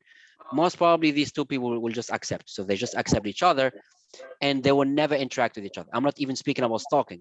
Most probably you have a number of people on your Facebook that never heard about you, and you never heard from them. So don't do that on LinkedIn, because you're going to be basically, let's say, creating a negative impact on your feed. So like any social platform, Twitter, LinkedIn, or Facebook, it has a feed, all right? So the home feed. The home feed is something that is built based on everyone you're adding and how, the type of information they're, let's say, they're sharing. one of the things that I do whenever I add someone, if I accept to add someone on my network, what I do is like, I just go to their activity and see if their activity is relevant for me, I keep it. If it's not relevant, I unfollow them. So I keep them in my network, but I unfollow them because I don't want them to just come in my way and share something that is completely irrelevant. What I have in my LinkedIn feed is recruiters speaking about recruitment, industry experts in the industries I'm interested in, and some of my, let's say, very strong connections, people in my business network that I need. Everyone else is just, I just feel that whatever they're writing is not important for me. I'm not saying that what they're writing is wrong or bad, or let's say not quality, whatever. I'm just saying that I want to make sure that my feed is consistent with whatever I would like to see out there. So start adding people if you want. Don't expect anyone to add you, but if you add people in bulk, let's say adding tens of people, dozens of people every day, make sure they stay. And if you want them to stay, it's basically by the type of content you are creating or the type of content you're engaging with, which is basically commenting on everyone else, what everyone else is writing. Yeah, it makes sense. Following up this question, there is a question from Emna. She said, what kind of content can we share on LinkedIn that would show our potential? All right, so let's let's take an example. So who's they having control of the screen there? Yusra or Sahar? Yusra. Can you go to my profile, Yusra, on LinkedIn? Yes. Again, nothing private there. It's all business and it's all fun. So I don't have any problem with whatever you find out there. Okay. So go on LinkedIn. Then go to my profile. Okay. Yes. And then after that, go to just scroll down. Scroll down again, and then see all activity. Activities, I just saw it. Okay. Yeah, see all activity. And then click specifically posts. Why post? Because I want to make sure that you see only what I create, not what I engage with. So Okay. that's basically the easiest way to see if someone is creating or just engaging with content. Both are fine. There is nothing wrong about it. I create more content than I engage with, but basically this is what I use for. So first example, pretty much easy. If you ask someone else if this is something that I should be writing on LinkedIn, there is a probability, let's say there's a possibility of them saying no. So what am I writing here? I'm saying longer paternity leave is the best thing that can happen to men, not a leave to chill and do nothing, but one where they can act, where they're actually involved, owning their new role and setting the foundation for a healthy relationship. Why I feel this is relevant to LinkedIn, because there is always that discussion among men and fathers, let's say working men, working professionals, about the paternity leave, the parental leave. Am I taking enough? Should I be taking it? And this is because, especially in Canada, because we do have that. And also there is also that kind of discussion about what am I doing during the paternity leave? What kind of impact it's going to be, let's say it's going to be given to my career, or it's going to be having on my career. If you just scroll down, for example, scroll down, then you find an episode of the podcast. Just scroll down again, then you'll find the trailer of the podcast that I shared after that. So for example, if you just scroll down a little bit, here, for example, I'm just saying that, apology that I'm not answering to requests. The reason why I'm doing that, because I had 2 months off, I'm still off due to my paternity leave. And I need to make sure that people understand that. So I put it out there. It's not for people to like it or not. It's an information. Again, you scroll down, you find podcasts, just scroll down again, just go down. Podcasts as well. Because I had quite a heavy podcast activity lately because, I'm not working in the office, so I can focus on that at least. Announcement about the podcast, and then here. So for example, you can, click see more in this one. Here. So here I'm sharing basically what I learned in the last year and the pandemic and spending time locked down in a house with my wife being pregnant.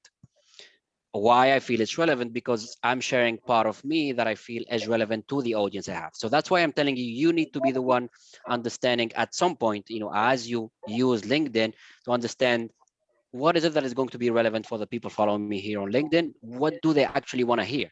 Let me tell you something. This type of content on LinkedIn gets way more, let's say, people interacting with it or liking it or seeing it rather than just me posting a job. If I post a job from my work, just saying, oh, I have a job, please apply. And this is usually when I have a job where it's really hard to fill. I hardly have people, let's say, engaging with it. And this tells you a lot about LinkedIn being a social platform, not a job search platform. So people come to LinkedIn because they would like to hear stories.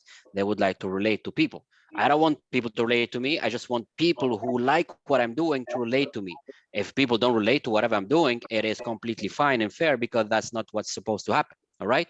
So what I'm telling you here is always there are people who create an agenda for their content literally here in Canada. So they say, all right, so these are the areas I would like to speak about, job search, personal stuff, career, what is happening in my professional community, specifically in Montreal, for example. So they choose, let's say, different themes. So I have different themes, 4 or 5 themes, but they stick to this theme. So they say everything that I'm going to be sharing or interacting with on LinkedIn is going to be under the umbrella of one of these themes.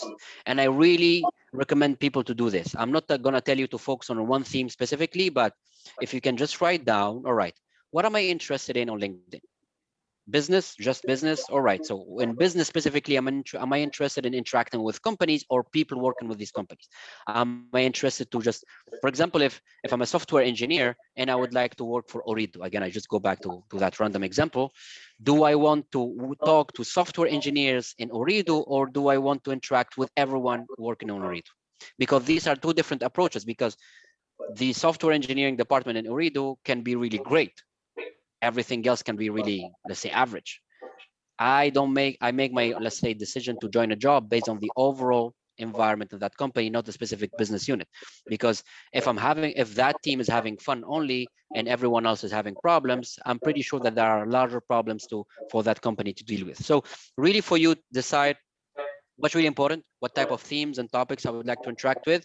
I would say try that maybe for 3 or 6 months, and then reassess and say, all right, so this is what I'm getting out of these. Should I be maybe shifting my attention to something else? Because even yourselves in your careers, you're not meant to be stuck in one point. You're going to be maybe to divert your attention to something else from a time to another. Thank you, Danny. Thank you for sharing your personal profile LinkedIn. It gives us it's public. It's public. They can do with it. Yeah, but we can definitely see consistency and focus. Like, there is a pattern there. Like, you don't see like random. But it happens even that sometimes, I just take 2 or 3 weeks that I don't write anything because I'm just focused on other things. But I know that I have to come back there and create again, because there's an issue with algorithm as well. The LinkedIn algorithm will bring you more people if you get engaged a little bit more. As simple as that. That's how Facebook works. That's how Twitter works. So the issue is that you have a machine and you have to constantly feed it with content based on your own needs. So I'm not going to tell you to write every day, every week, every month. I would say I tried almost every day. I didn't like it because it felt, I felt that I had the pressure of creating something new, writing something new. So it made me write things that I was not necessarily, let's say, convinced about 100%. So instead of that, now I only write something that pretty much convinced about, or something that I'm interested in. Personal stories are pretty much easy because they are, the ones that I can, create engagement with. But I want to make sure again that whenever I'm sharing a personal story, it has to be relevant for that business audience I have. It has to be relevant for people I'm trying to address a message to. So if I speak a lot about fatherhood lately on LinkedIn because I believe this is a personal mission. There is something wrong with fathers in their roles within families, and this is because of my own personal story. So why I'm doing it, because I'm just saying I don't have anything to win by that, meaning that it doesn't impact my recruitment career, doesn't impact my job in any way. My boss doesn't come tomorrow and say, oh, that was great, doesn't change my life. I'm just telling you that there is something I'm interested in and I want to create traction around that. So I have a Facebook right now where I don't have friends, I don't have pictures, I don't have nothing. I just have it because I use 4 Facebook groups. My best Facebook group right now is a group for fathers. So it's a group of fathers where we just share tips with each other, share our own struggles, share our the type of things we would like to do. We help each other even financially, by the way, because one of us, it's a group that has like thousands of people, and we even can support each other financially when we have someone who's like, they lost a job and they have a baby, whatever. But that's personal. And why I put it on LinkedIn out there is because I feel that that's very important to me as a person. And I want to contribute to that theme, that very specific topic. If it's something else, before the pandemic, because I live in Canada, so you can run only spring, summer, and fall. Basically, you cannot run in winter because it's super cold. Why I do that a lot, because I have attracted a lot of people who are interested in running that I started run with in Montreal. Plus, what I found out that at least here, the sharpest people in the office are usually the ones that run or work out. So I just stick with them. That's my own personal decision. I'm not as actually asking people to go and work out or run. I'm just telling you what is the logic that I used to actually share about that specifically. Can I share something about relationships? Yes, but it has to be related to what people would like to hear. Yeah. Thank you, Dadi. I hope it gives you answer, Emna, to what content you can share on LinkedIn. Following up, there is a question from Hannah, another question: why should we create a broadcast for a business world? And does it have to be talking about something related to work field? And can we talk about personal reflection on life, for example? Yeah. So the good thing about podcasts is that you can do whatever you want with it. Just speaking about yourself, about your story, speaking with a friend. You can literally have those, the cafe chat that you have in Tunisia almost every day after office. You can create that virtually right now and start having coffee chat with your friends and have people listen to it. But again, I have a friend who asked me, why the podcast? For myself, I'm like, I'm not expecting people to listen to it, which is quite, let's say, the opposite of creating a podcast. If people decide that that podcast is relevant for me to listen to, good. But why I'm doing it? I'm doing it for a very different reason. I'm doing it because I fundamentally believe that audio is the future of everything.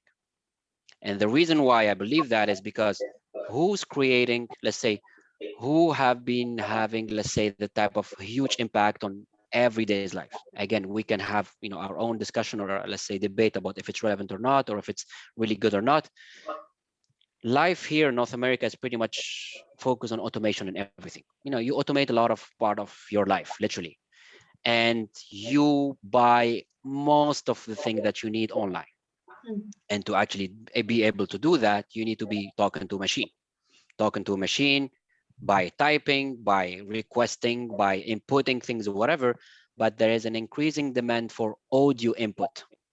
The more audio input you put out there, the more your voice is going to be recognizable. Plus, you are protecting your own voice, because every one of us, I'm speaking about the voice itself, literally the voice we have as people. So I'm literally creating a digital footprint for my voice on the internet because I feel it's important. What type of content I'm putting out there? I'm like, okay, recruitment seems nice, career development, because this is what I do. So I'm going to be putting out there. Second reason I'm doing it is I don't believe in jobs anymore. And again, that could be also very weird based on what we're discussing today. I don't think that people should be building their lives around jobs.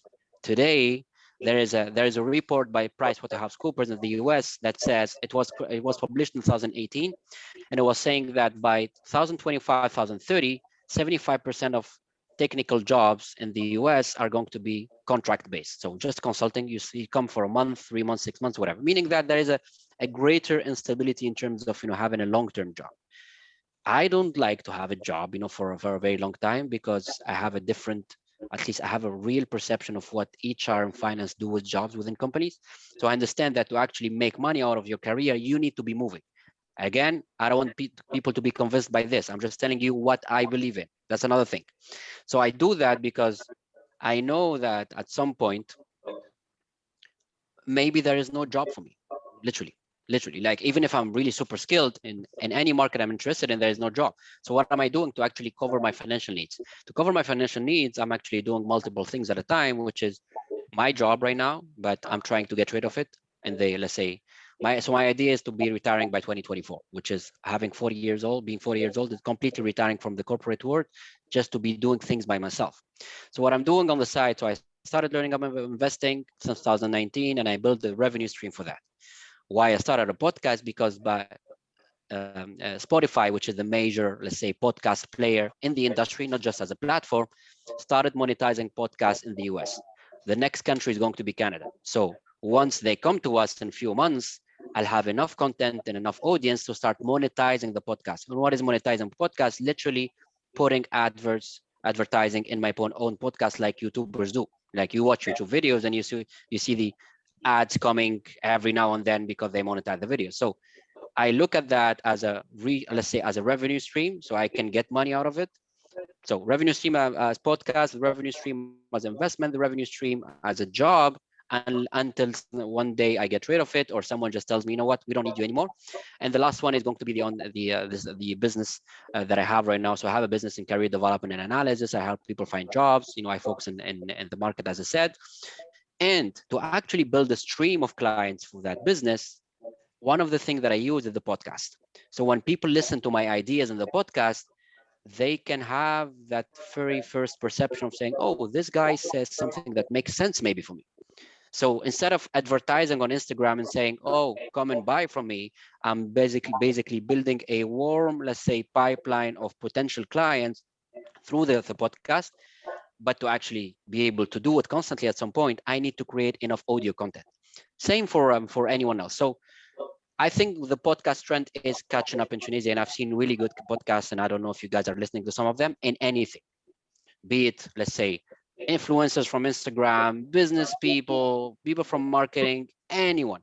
I know that, for example, in Tunisia, as a doctor, you cannot do that, for example, because you cannot promote your job because it's illegal.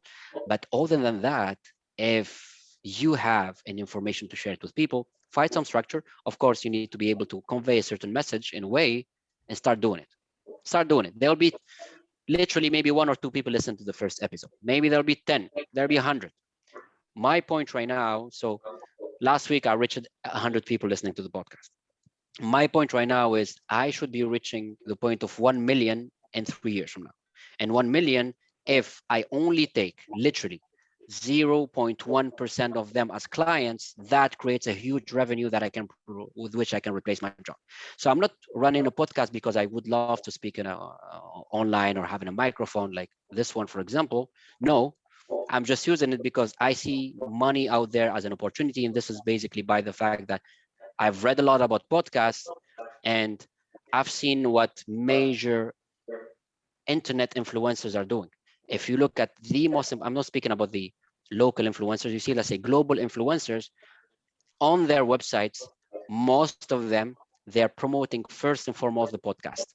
And what you need to be understanding from there, because these people don't do things randomly, they put that because business is there. And if you, and your responsibility here as a job seeker, as a career, someone who's taking care of their career, is to follow the money. And following the money starts with you accepting that a job is good. You can build your career there. You know, I learned most of the stuff from corporations, and this is where I built my expertise, honestly. And I was always against entrepreneurship. I remain against entrepreneurship, by the way, because that's not the way I would love to build my life. I hate managing people, by the way, managing personal needs of people. So that's why I would like to focus on myself and what I can create from there. So if you have a certain interest in a topic and it's fun to do, go ahead. My sister is creating a podcast now with 4 of her friends. So literally the podcast is 5 people sitting in a living room and talking about something that is really good for them. Let's say dear to them, very close to their heart. You don't know what's going to take you. It's free. Like literally, you don't need this, by the way. This is something I bought because it felt nice and it has a better audio output. You need this. I think most of you have it, just one or something similar. Put your voice out there. If it doesn't work, and if someone laughs at it, I mean, who cares? I was going to ask you what kind of materials we need to. You don't need it. You don't need it. The first thing to do is like just creating if you want to create a podcast, just do it. Anchor, for example, allows you to create a podcast. There are multiple, let's say, software that are free to edit a podcast. You can use this. And then maybe after 1 year, if you feel that it's getting better, you can then invest. So stop thinking about the type of problems that you didn't face yet and start looking at, okay, what are the minor problems that I can fix right now to start this? And if it works well, then good. Look at the YouTubers. Look at all the YouTubers you like and go back to the first video. it is going to be disgusting most probably, meaning that it's going to be a video that even themselves they hate it, but they put it out there because they want to also show you the progress they had throughout the time. So that's why my LinkedIn is not just about jobs. It's literally my digital footprint where I put everything and where I get traction for everything. When I used to work in Tunisia in 2016, for example, I was having my job and I was constantly having requests for weekend projects that I have to be involved in, and it pays well. And I did it just by putting myself out there. Am I the most skilled person? Absolutely not. And that's what people need to understand. Not the most qualified and skilled person get the job or get the project, get the consulting contract. It's basically the person that had the courage to put themselves out there and they know how to sell. So if you know how to sell yourself, selling your skills, في تونس نقولوا بيع روحك. It sounds bad, but hell yes, بيع روحك every day يعني. Yeah. Yeah, and thank you for putting the spotlight on the dark side of recruitment and the way it works. I'm going to be writing something about it. Once I leave all my corporate recruitment jobs, I'm going to be telling the truth about everything, single thing that I saw, because it's very different from what people think. Honestly speaking, it can be tricky, it can be sad, even it can be frustrating. But honestly, if you know how to play the game at some point, it just happens. And it's more realistic to us, and we can relate to it. The last question is, how can you please re-explain the leverage and the positioning of the last slide? Okay, so leverage, I'm going to be explaining it in a very Tunisi. Everyone is Tunisian here, I guess, right? So الناس الكل تفهم تونسي. بالتونسي فاهم الكاس. باش نحكي لكم اسهل حاجه نتاع leverage اللي نطبقوا فيها بالغلط في تونس وتنجم تطبقها بالصحيح. شو معناها؟ وقت اللي واحد في حياته هذيك هي الدنيا عنده لي بارون تاعو عندهم لي موين الكل معناها بوغ اون ريزون كوم اون اوتر كسوا ربحهم بالكدا ولا بالباهي بالسرقه ما نعرفش. لي بارون تاعو العبد هذاك ils peuvent l'aider financièrement على طول معناها ما يقفوا معك حتى لين انت تقف على ساقيك كما يقولوا. That's the very first leverage created on earth اصلا, which is basically having people you can use. Donc انت tu n'as pas la pression en fait اللي you have to get a job to actually pay your bills and to actually become independent because you come from let's say a family that doesn't necessarily have the means. It is what it is. We cannot control that, especially as kids. You know, when you're a kid or a student or whatever, you let's say you live with the idea or you live with the fact that your parents have the financial means or not. It is absolutely just normal. If they have it, I found it pretty much disturbing that برشا دي جون ما يستعملوش الفلوس نتاع امهم وابوهم بالطريقه الصحيحه. leverage معناها تستعملوا بالطريقه الصحيحه. في عوض ما تستعمل فلوس امك وابوك باش تشتري كهرباء ولا باش تمشي تصرفهم في الفواياجات. leverage is saying that مثلا عمري ما نعرفش, عمري انا 20 عام ونقرا في كلاس ونرافق مع عباد مثلا اللي امهم وابوهم ما ينجموش يعاونوهم. it is what it is. الفرق بيناتك والعبد هذاك اللي ديجا عندك برشا افونس على العبد هذاك, على خاطر فما شكون ينجم يقوم الصباح يقول لك انت متقلق اليوم ولا تعب, مش مشكله, يجي نعاونك شويه فينانسيرمون باش تتعلم حاجه. سكي ني با لو كان تاع الناس الكل. دونك leverage is basically using something that is available to you for free to actually create something else out of it, which is exactly علاش الكريديات موجودين. انت ما عندكش فلوس, انا باش نعطيك فلوس. باغ كونتر لا كونتر بارتي نتاع ذاك هي لو تو دانتيغي نتاعها. معناها انت طالب مني 300 مليون, نعطيك 300 مليون, اما باش ترجع لي 340. leverage is basically saying that I can buy 300 مليون ب 340 مليون to actually get a house. نسألك سؤال, كان انت ما عندكش 300 مليون كيفاش تشتري الدار؟ كيفاش؟ لازم تستنى عمرك الكل وانت تلم كي خلطت انت بعد 20 عام لميتها الدار ولا ب 600 مليون خاطر انفلاسيون. دونك leverage مع البنك is actually using something that is available out there. Most people can take it. I understand that زاد فما دي ليميت على خاطر مش البنكات يعطيو الناس الكل. Apply that to everything. leverage في الانترنت شو معناها؟ الانفورماسيون موجوده في لينكدين. ما نعرفش عليكم انتم, اما انا حتكش قداش انا دخلت للفاك en 2003 دخلت لي HEC, خرجت en 2009. عملت ماتريز وقت يقولوا هما ماتريز معناها 4 سنين, ما قريتش في السيستم تاع ليسونس, اما عملته في 6 سنين. علاش في 6 سنين؟ لخاطر فواياجات, نخرج دي كونفيرونس مع ايساك, نعمل حاجات. دونك بالنسبه لي انا القرايه مش مهمه, تو ناخذ دبلوم. what I did شنو هي الليفرج اللي استعملته وقتها I leveraged my time in the university and the fact that في المتريز وقتها ما عندناش لابسونس، ما عندناش السيستم تاع الكريدي والابسونس وشنو معناتها تاع اليميني واحد تدخل ما تدخلش امورك ما يهمهمش. وات اي ديد ليفرجز حطيت ريسك على روحي والبريسيون على روحي اللي مانيش باش نحضر برشا ديكور على خاطر باش نعمل حاجه اخرى، مانيش مش باش نحضر على ليكور باش نمشي نفدلك ونلعب، لا باش نمشي نعمل حاجه. الدبلوم تاعي من اللي خذيته من الاتش اس اي والله I never showed it to anyone. I don't remember showing it to anyone. I don't remember anyone asking for it. ولا حتى الدبلوم اللي خذيته كوميرس انترناسيونال وانا نخدم في الاغاش وغوكريتمون تاع. دونك سي جوست بور فو دير اللي شنو هو الليفرج اللي عملته وقتها، استعملت الوقت اللي جي كريي بور افوار كيلكو شوز دوتر. لينكدين از اليوم في 2003 2004 فماش لينكدين.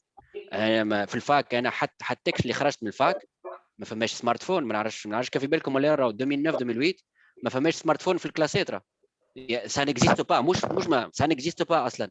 نفكر التليفونات الباهين وقتها في الفاك 82 10 ولا 80 حاجه التليفون صغير نوكيا يبدا يشعل الابيض فاز على الاخر هذاك. مي سي بور فو دير اللي on n'avait pas accès à l'information. What can you leverage انت compared to the previous generation؟ مش انتم خير ولا نحن خير واحد، لا سي تقول اليوم عندي انفورماسيون ديسپونيبل واكسيسيبل سور انترنت ببلاش نمشي نستعملها للفايده نتاعي. You leverage whatever resource you have around you. في بالكم انتم قاعدين you leverage your friends بطبيعتكم مع اصحابكم.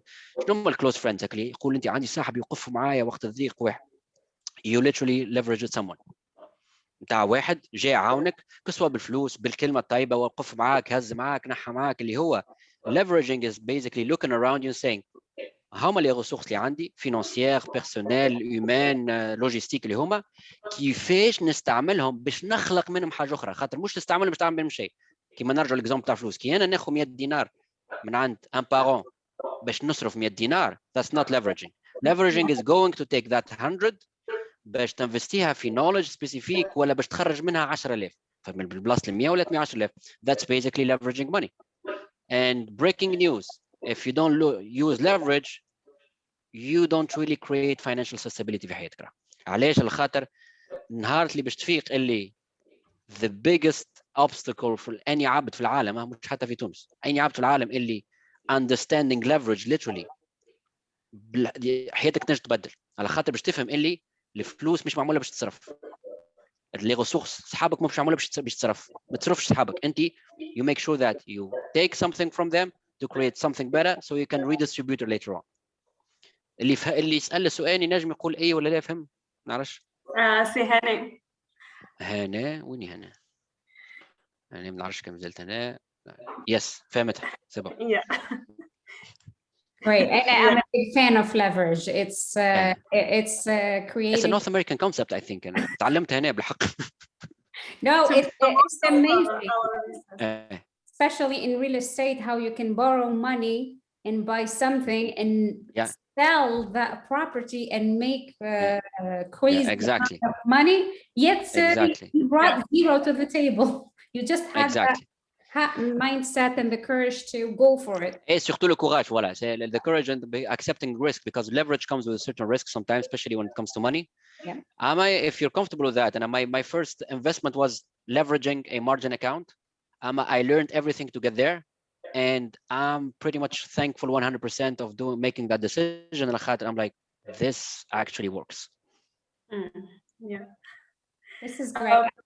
Yeah, I think Dries wants to Dries. ask a question. Yeah, it's the last question, Daddy. Yes. Dries. Go ahead. Okay, hello, can you hear me? Yes. Yeah. Okay, Salaam Allahi alaikum. I have a question about, because what I found, a lot of people, they put a good image on their LinkedIn, but when you go to their Twitter or their Facebook or their Instagram, you are shocked. Yeah. So do you have any advices about that? Does it impact to have a good LinkedIn, like a good image in LinkedIn? No. But on Twitter, I think it's a whole different story. Yeah, people are underestimating the damages social media can do for your career. Meaning that if you're not aware that you have to keep some sort of consistency between different platforms, I'm not going to ask you to put business content on Facebook and Instagram because that doesn't make sense. But stop thinking that whatever you write out there, especially random ideas and maybe radical ideas, cannot impact you in anywhere else. Like honestly, like when I scroll my LinkedIn feed, I see people sometimes interacting with content saying horrible stuff. And I'm like, who on earth told them that people cannot read that? So regardless of what you're putting out there, make sure that it's safe to share. Because especially if you have a lot of people that you don't necessarily know personally, especially on Facebook or on Instagram, you always need to ask yourself how many people are actually sharing that information privately. So once, I don't know for some of you, if they have a business Instagram account, anyone can have that. You just switch your personal account to business. And once you do that, you see metrics about who shares your story and who that. It was shocking for me when actually I saw very personal stuff that I was comfortable sharing being shared privately, and I was not able to know who's sharing that. So even with very nice things. So remember that people can take that information. Sometimes it just can go under the radar, which is fine. But what I'm telling you is, yes, you can share things, but make sure that it's fair enough, or you're comfortable with the idea of putting that out there.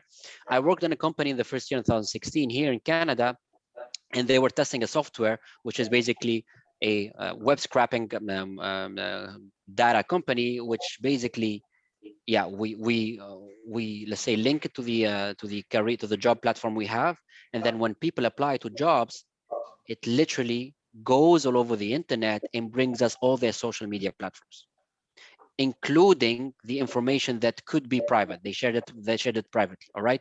So what I'm telling you is, we stopped doing it, by the way. I'm just telling you because even in Canada, there is strong regulation against these softwares, but people can get your information.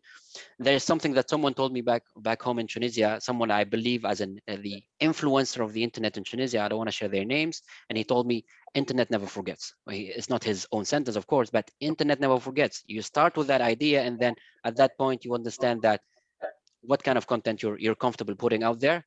If you have some sort of hesitation, then don't do it.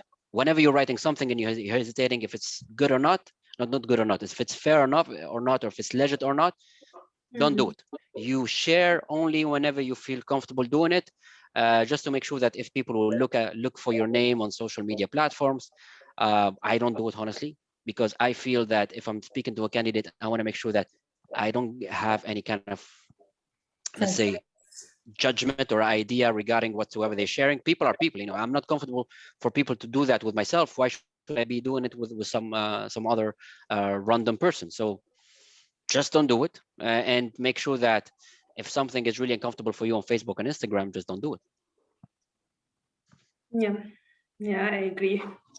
Thank you very much. I really have to go because I have a baby crying in the background and I have to run. Yeah. So you guys can again follow me on LinkedIn. You have it's exactly the same name. I try as much as I can to answer questions when they come to messages, but honestly, just be with me a little bit. I get a lot every day almost, and I'm not having that as a full-time job yet. Thank you so much, Daddy. It was very insightful information that you provided us. If everyone, we will share the link later for this webinar. It will be recorded. Yeah. So if you have any final words you would like to share. No, all good. I'm happy to be sharing this. Again, everything that you heard here is a personal perspective. Don't take these as truths. A lot of it are actually really proven based on what I've seen in recruitment, whatever. But I also encourage people to build their own idea about whatsoever I said here, because I'm a person who have certain personal interests.